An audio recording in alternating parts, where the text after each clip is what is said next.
सोच में पड़ गए वेंकटेश।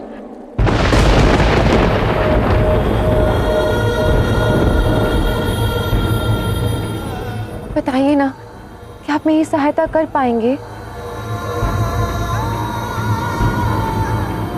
बताइए ना वेंकटेश, क्या आप ला सकते हैं श्रीनिवास को यहाँ? यदि आप उसे यहाँ ले आए तो मैं जीवन भर आपकी आभारी रहूंगी।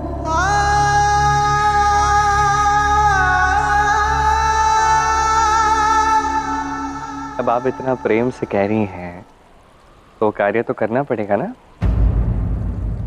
अब वो श्रीनिवास जहाँ कहीं भी होगा ना इस संसार में, वहां से उसे लेके आऊंगा मैं।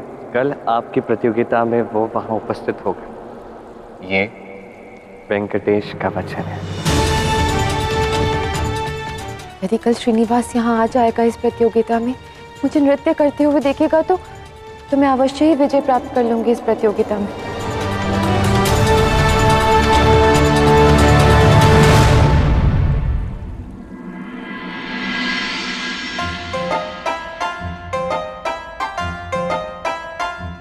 कहाँ थे तुम? कहाँ थे? मुझसे तो कहकर गए थे कि तुम प्रतियोगिता की तैयारी करने के लिए तुम्हें बहुत सिखा दिया है ना, किंतु तुम तो वहां मंदिर में पहुंचने तक नहीं थे, ऐसा स्वयं पुजारी जी ने बताया मुझे। एक क्षण, आपसे क्या कहा गया था? आपको वासु पर दृष्टि रखनी है, अब मुझ पर दृष्टि रख रहे हो क्या? ये कैसा प्रश्न है? वासु को देखने गया था ना। तो यहाँ क्या कर रहे हो? मैं कार्य ही कर रहा था गोविंदराज, यहाँ विश्राम करने नहीं आया हूँ मैं। सबसे पहले मैं गया महादेव के पास, मैंने जाके उनसे भेंट की, उनका आशीष लिया। क्यों? ताकि कल नृत्य प्रतियोगिता है, तो कल हमारी इस नृत्य प्रतियोगिता में नटराज का आशीष हमारे शीश पर रहे। तत्पश्चात मैं भार्गवी से भेंट करने गया। उसके आत्मविश्वास को जगाने की आवश्यकता है गोविंदराज, तो वही मैंने किया। उसका आत्मविश्वास जगाया, उसे प्रेरणा दी ताकि कल नृत्य प्रतियोगिता में वो श्रेष्ठ नृत्य कर पाए। उस वासु पर पूरे दिवस दृष्टि बनाए हुए था मैं, और इतना पता चला है मुझे श्री कि ये वासु अवश्य कुछ ना कुछ बहुत अनुचित करने वाला है और हमें मिलकर इसे रोकना ही होगा। राजकुमारी पद्मावती से कह रहा था कि किसी भी प्रकार उन्हें पराजित करके ही रहेगा, और तो और उसने भार्गवी को भी बहला लिया है कि यदि भार्गवी ये प्रतियोगिता जीत जाती है तो वो उसके विवाह प्रस्ताव के बारे में सोचे। कुमार वासु, बाला, अच्छा हुआ तुम आ गए। हाँ कुमार, अब आपको किसी भी कार्य के लिए चिंतित होने की आवश्यकता नहीं है। आपकी सूचना मिलते ही मैं वेंकटगिरी से शीघ्र ही यहाँ निकल आया। बताइए, सब कुशल तो है ना? कुछ भी कुशल नहीं है। मैं चाहता हूं कि मेरा भार्गवी से शीघ्र अतिशीघ्र विवाह हो जाए, जिससे मैं अपने अपमान का प्रतिशोध ले सकूं उससे और उसे अपनी दासी बनाकर रख सकूं। किंतु पद्मावती मेरे इस योजना में विघ्न डाल रही है। अब तक मैं इस गांव में सज्जनता से रह रहा था बाला, किंतु अब मेरा धैर्य समाप्त हो रहा है। कुमार, आपकी इच्छा क्या है? आप क्या चाहते हैं?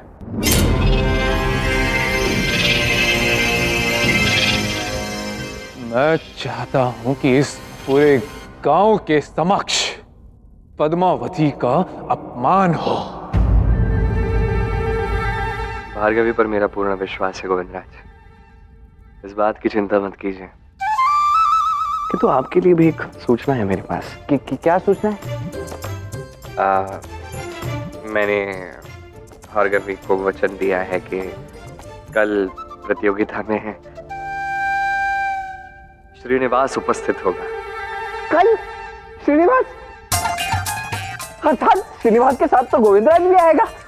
अंततः मुझे इस भार्या के रूप से पूर्णतः मुक्ति मिल जाएगी। जब कल गोविंदराज आने ही वाले हैं तो भार्या की आवश्यकता ही क्या है? ओह गोविंदराज, आपको गोविंदराज नहीं बनना है, आपको भार्या ही रहना है। क्या?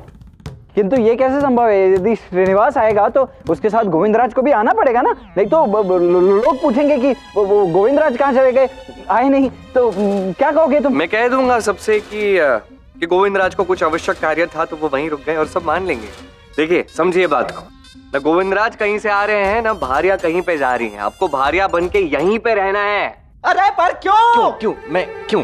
ये तो सुनिए, मैं आपका शुभ चिंतक हूँ गोविंदराज। मेरी बात मानिए, मैं सब कुछ आपके लिए अच्छा ही चाहता हूँ, आपके लिए प्रसन्नता ही चाहता हूँ। किंतु इस समय वासु पर दृष्टि रखना अति आवश्यक है। उसकी योजना क्या है, वो क्या कुकर्म करने जा रहा है, उसे रोकना आवश्यक है। और ये कार्य गोविंदराज नहीं कर सकते, भार्या को ही ये कार्य करना होगा, उसी के लिए संभव है। बस इसीलिए आपसे कह रहा हूँ कि आपको भार्या बन के रहना होगा। अब तो समझिए ना बात को। तुम एक बार बोले मुझे फंसा रहे हो ना श्री? नहीं नहीं गोविंदराज, आपको फंसा कह रहा हूँ, अभी तो समझाया। देखिए चिंता की कोई बात नहीं है, मेरे पास आपके लिए एक योजना भी है। उस दिन क्या हुआ था जब आप रूठे थे, तो वासु ने आपके लिए श्रेष्ठ भोजन भेजा था। तो कल प्रातः काल में आप भोजन लेके इस बार वासु के पास जाओगे, फिर देखना क्या होता है। तब तक जो है मैं भी जाके एक बार पद्मावती से भेंट करके आता हूँ, वो भी अति आवश्यक है।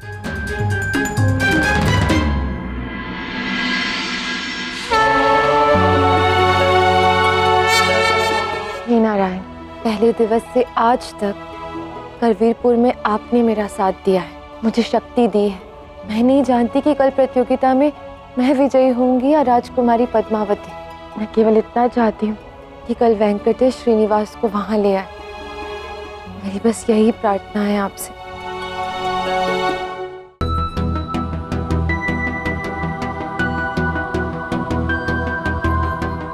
पद्मावती, इस नाम का अर्थ क्या है आप जानती हैं? वो जो कमल से प्रकट हुई हो। नमस्कार राजकुमारी, मैं भीतर आ सकता हूँ? तुम इस समय यहाँ? मुझे कहीं से तो पता चला कि आपके भाई राजकुमार वासु, उन्होंने आपको धमकी दी है कि आप इसमें पराजित होंगी इस प्रतियोगिता में। तो मला नहीं चांगला वाटलं। तो क्या है ना, कभी कभी व्यक्ति क्रोध में आके कुछ ऐसे कार्य कर जाता है और उसके विषय में बाद में पछताता है। मला ऐसा लगता है कि राजकुमार वासु ने ऐसा कोई कार्य नहीं करना चाहिए। तो तुम यहाँ मुझे डराने आए हो? नहीं नहीं नहीं नहीं, ऐसा भी नहीं करत, मैं वैसा व्यक्ति हूँ ही नहीं। वो क्या है ना, मैं यहाँ पे आया इसलिए हूँ क्योंकि मुझे ऐसा लगता है कि प्रतियोगिता में ना छल कपट नहीं होना चाहिए। छल कपट अगर होगा तो विजय में आनंद ही क्या रह जाता है, बरोबर ना? अब ये विजय पराजय इस सब का मेरे लिए कोई अर्थ नहीं है वेंकटेश। मैंने निर्णय ले लिया है कि मैं अब इस प्रतियोगिता में भाग नहीं लूंगी, और मैंने ये निर्णय वासु की धमकी के कारण नहीं लिया है। अच्छा, समझ गया मैं ये सब आप क्यों कर रही हैं। क्या अर्थ है तुम्हारा? मेरा अर्थ ये है कि विजय पराजय ये सब मनुष्य के लिए तब महत्व रखता है जब उसके साथ कोई अपना हो, जिसके साथ वो विजय का आनंद बांट सके। और मैं इतना समझ पाया हूँ कि आप इस प्रतियोगिता को जीतना चाहती है, उसके लिए क्या नाम है उसका? अच्छा नाम है, छान नाम है, क्या? श्रीनिवास। उसी के लिए आप ये प्रतियोगिता जीतना चाहती हैं। ठीक कहा तुमने। श्रीनिवास केवल मेरे पति ही नहीं, मेरे गुरु, मेरी प्रेरणा है वो। और जब वो ही यहाँ नहीं है तो इस प्रतियोगिता में विजयी होना तो दूर, मेरा तो नृत्य करने का भी मन नहीं है। ठीक है, तो मैं श्रीनिवास को यहाँ ले आता हूँ ना, आप निश्चिंत रहिए। हाँ, वो यहाँ आएगा, प्रतियोगिता में वो उपस्थित होगा, नृत्य करते हुए देखेगा। क्योंकि मुझे अच्छा नहीं लगेगा कि आपने प्रतियोगिता में भाग ही नहीं लिया, इसलिए भार्गवी जीत गई। अब प्रतियोगिता में एक ही प्रतियोगी होगा तो वही जीतेगा ना। तुम सच में श्रीनिवास को यहाँ लेकर आओगे? ओ, किंतु समस्या ये है कि श्रीनिवास ये है कहाँ गया है, कैसे ढूंढूंगा मैं? श्रीनिवास यही करवीरपुर के बाहर शिव मंदिर में गए। अच्छा वेंकटेश, यदि तुम मुझे वचन देते हो कि कल तुम श्रीनिवास को यहाँ लेकर आओगे, तो मैं भी तुम्हें वचन देती हूँ कि मैं अपना श्रेष्ठ नृत्य प्रस्तुत करूंगी और प्रतियोगिता में विजय भी प्राप्त करूंगी। यदि कल श्रीनिवास यहाँ आ जाएगा इस प्रतियोगिता में, मुझे नृत्य करते हुए देखेगा तो मैं अवश्य ही विजय प्राप्त कर लूंगी इस प्रतियोगिता में। ठीक है, ये वेंकटेश का वचन है। श्रीनिवास कल प्रतियोगिता में उपस्थित होगा।